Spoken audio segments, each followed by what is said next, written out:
ओम नमः शिवाय। हर हर महादेव। जिस प्रकार एकादशी व्रत में भगवान विष्णु की पूजा की जाती है, उसी प्रकार त्रयोदशी का व्रत यानी प्रदोष व्रत में भगवान शिव की पूजा की जाती है। और यदि त्रयोदशी का व्रत रविवार के दिन आ जाए तो इसे रवि प्रदोष व्रत कहा जाता है। रवि प्रदोष व्रत को भानु प्रदोष व्रत भी कहते हैं। इस व्रत को करने से भगवान सूर्य तथा भगवान शिव पार्वती का विशेष आशीर्वाद प्राप्त होता है। जिन जातकों की कुंडली में सूर्य ग्रह खराब अवस्था का बैठा हुआ हो, उन्हें रवि प्रदोष व्रत अवश्य करना चाहिए। इस व्रत के करने से उन्हें भगवान सूर्य तथा भगवान शिव और पार्वती का विशेष आशीर्वाद प्राप्त होता है। और इस दिन अवश्य ही शिवलिंग पर जल भी चढ़ाना चाहिए।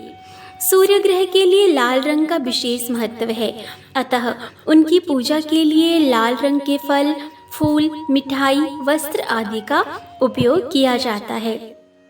ये व्रत अच्छे स्वास्थ्य और लंबी आयु की प्राप्ति कराता है और इस व्रत से अकाल मृत्यु से भी रक्षा होती है। इस दिन भगवान शिव के पंचाक्षरी मंत्र ओम नमः शिवाय तथा साथ ही सूर्य के बीज मंत्र ओम हराम हरीम हरोम सह सूर्याय नमः का भी अवश्य ही जाप करना चाहिए। तो आइए अब हम सुनते हैं रवि प्रदोष व्रत की कथा। एक बार भागीरथी नदी के तट पर ऋषि एक विशाल समूह में एकत्र हुए। अचानक वहां पर वेद व्यास के सबसे बड़े भक्त पुराण वेता जी भी इस सभा में आए। उन्हें देखकर शौनकादि के 88,000 ऋषि और मुनि खड़े हो गए और जमीन पर लेट गए। और उनके बैठ जाने के बाद सभी ऋषि और मुनि उनके चारों ओर एकत्रित होकर के बैठ गए। शौनकादि ऋषियों ने उन्हें रवि प्रदोष व्रत का महत्व सुनाने के लिए कहा। तब उन्होंने इस कथा को सुनाना आरंभ किया। एक ब्राह्मण जो अपनी बहुत ही निष्ठावान पत्नी के साथ एक गांव में रहता था, जो हर रविवार को रवि प्रदोष व्रत करता था, उनके साथ उनका एक बेटा भी था।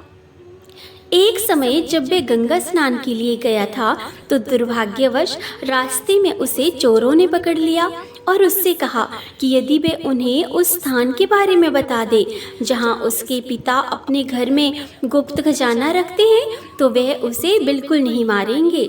अतः बेटा काफ़ी चकित हुआ और उसने बहुत विनम्रता के साथ उन्हें बताया कि मैं तो बहुत ही गरीब हूँ और मेरे पिताजी भी बहुत गरीब हैं और हमारे घर में कोई भी ऐसी जगह नहीं है जहाँ पर हमने धन रखा हो। उसकी पीठ पर एक झोला सा था, अतः चोरों ने ये जानना चाहा कि उसके उस थैले में क्या है। अतः बिना कुछ सोचे ही उसने जवाब दिया कि उसकी माँ ने उसके लिए रास्ते के लिए रोटियां दी हैं। तो चोरों को यकीन हो गया कि ये लड़का तो वास्तव में ही बहुत गरीब है और उन्होंने फैसला किया कि वह इस लड़के के अलावा अब जाकर के किसी अन्य व्यक्ति को लूटेंगे। इसलिए चोरों ने उसे जाने दिया। अब वहाँ से उस लड़के को शहर तक पहुँचने के लिए लंबी दूरी तय करनी थी।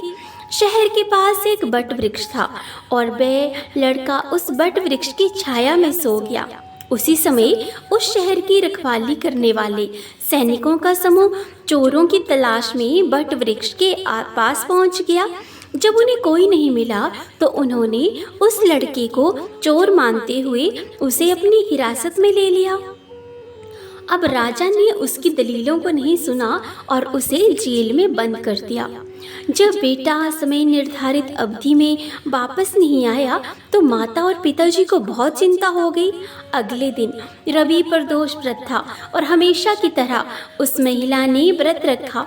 उसने अपने बेटे की सुरक्षा के लिए भगवान शिव से प्रार्थना की और उसकी देखभाल करने के लिए भी कहा। भगवान शिव ने उसकी प्रार्थना सुनकर राजा को सपने में बताया कि वह लड़का चोर नहीं है। भगवान शिव ने राजा को चेतावनी दी कि यदि अगली सुबह उसे रिहा नहीं किया गया तो उसका पूरा का पूरा राज्य नष्ट हो जाएगा और पूरे राज्य में लूटपाट भी मच जाएगी। अगले दिन राजा ने बच्चे को जेल से रिहा कर दिया और उस बेटे ने राजा को फिर अपनी पूरी कहानी बताई। अगले दिन राजा के सैनिक उसे उसके घर ले गए और माता पिता को भी पूरी कहानी बताई। शुरू में वे अपने बेटे के साथ सैनिकों को देखकर डर गए थे, लेकिन जब सैनिकों ने पुष्टि की और माता पिता को पूरी कहानी बताई तो उन्हें पूरी तरह से राहत मिल गई। कुछ दिनों बाद राजा ने उस परिवार को उपहार के रूप में 5 गांव दे दिए। ब्राह्मण और उसकी पत्नी बहुत खुश हुए और उसके बाद उन्होंने शांति और खुशियों भरा जीवन व्यतीत किया।